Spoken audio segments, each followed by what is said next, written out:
That's how I came to know recently. When this crisis started, we started getting information that apparently Niger is exporting a lot of uranium to Europe and to France for them to use in their nuclear power stations to generate electricity for themselves. So this morning I took interest. I said, by the way, what is the electricity supply in Niger?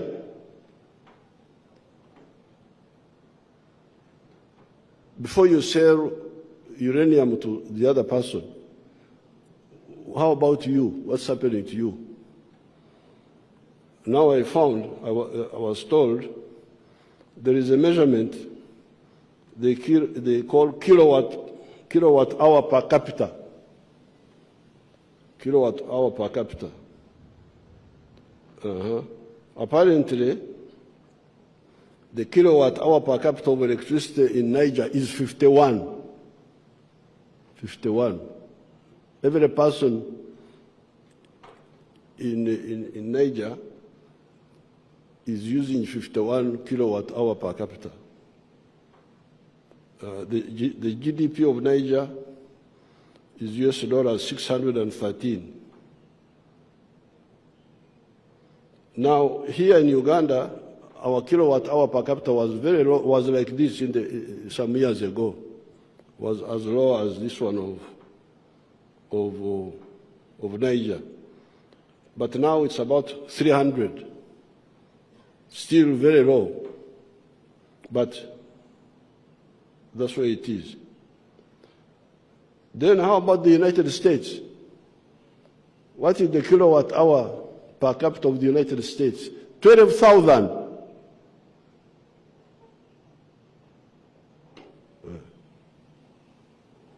12,000. And there is a country called Iceland. It has got a lot of electricity. Of course, they have got a small population, but it is 54,000. Now, Uganda has got a lot of uranium. Some years ago, a Western company came and proposed to mine the uranium. They came here, said they want to mine the uranium. I asked them, mine it and take it where? They said, export it. That was their answer. I asked them, export it for what purposes? They told me,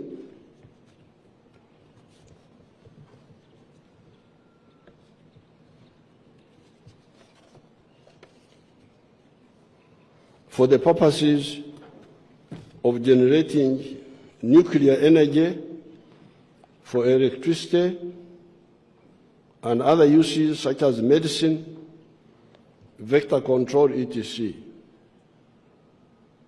I then asked them, have you had a rumor that there are some human beings here in Uganda who need electricity, who need nuclear medicine, and who need vector control services? I asked them, you want to take the uranium, but have you had a rumor that there are some human beings here?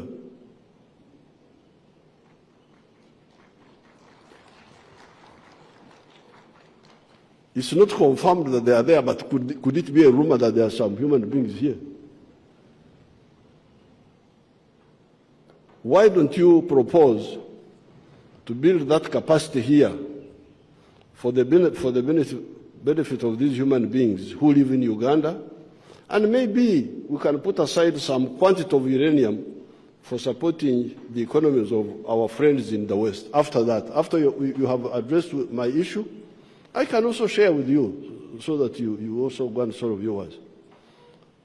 But to tell me that you solve my problems and forget yours, I cannot accept that.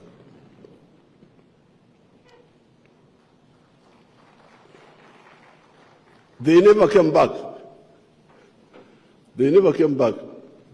So the uranium of Uganda is sleeping in the ground until we are ready to use it.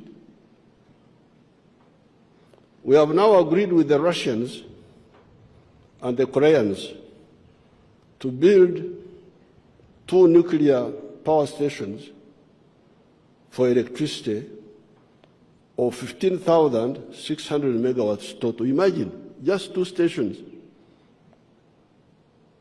will produce 15,000 megawatts. One, 7,200 megawatts, the other one, 8,400 megawatts.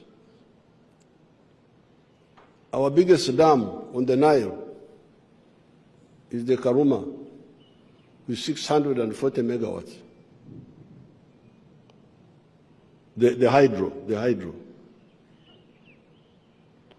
The biggest opposition of our plan of building an integrated national economy has been mainly internal, from some elements of the political and bureaucratic classes who perform the role of comprador bourgeoisie, agents of foreign interests Mao Zedong talked about in China. Unlike the national bourgeoisie, who build our economy, the comprador bourgeoisie, raw material exporters, importers of foreign products that can be made here, commission agents, bleed our economy. The national bourgeoisie, who are manufacturers, hotel owners, tourism operators, professional service providers such as doctors who treat people here instead of patients going out for treatment, internal distributors of our products such as food, build our economy.